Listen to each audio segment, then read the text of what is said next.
The Book of the Damned, by Charles Hoyfort, Chapter 7. Fall of great numbers of larvae of beetles, near Mortain, France, May, 1858. The larvae were inanimate as if with gold.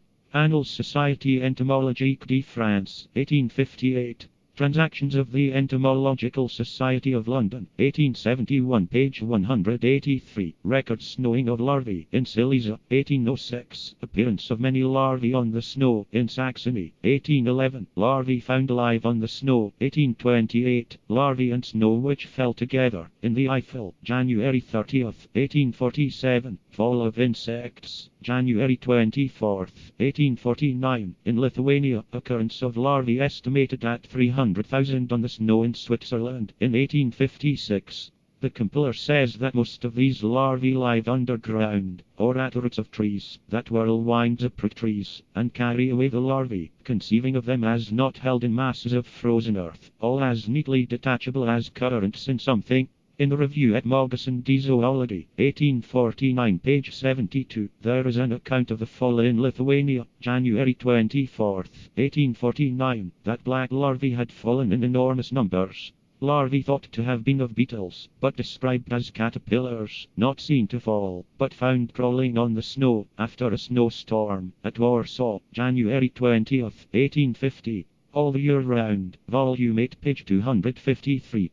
Flammarion, The Atmosphere, page 414, tells of a fall of larvae that occurred January 30th, 1869, in a snowstorm in Upper Savoy. They could not have been hatched in the neighborhood, for, during the days preceding, the temperature had been very low, said to have been a species common in the south of France. In Law Science Portus, volume 14, page 183, it is said that with these larvae there were developed insects. L'Astronomie, 1890, page 313, that, upon the last of January, 1890, there fell, in a great tempest, in Switzerland, incalculable numbers of larvae, some black and some yellow, numbers so great that hosts of birds were attracted. Altogether we regard this as one of our neatest expressions for external origins and against the whirlwind explanation.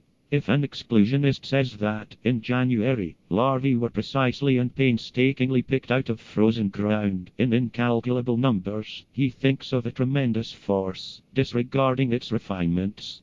Then if origin and precipitation be not far apart, what becomes of an infinitude of other debris, conceiving of no time for segregation? If he thinks of a long translation, all the way from the south of France to Upper Savoy, he may think then of a very fine sorting over by differences of specific gravity, but in such a fine selection, larvae would be separated from developed insects. As to differences in specific gravity, the yellow larvae that fell in Switzerland, January, 1890, were 3 times the size of the black larvae that fell with them. In accounts of this occurrence, there is no denial of the fall, or that a whirlwind never brought them together and held them together and precipitated them and only them together. That they came from genus Cistrine. There's no escape from it. We'll be persecuted for it. Take it or leave it. Genus Cistrine.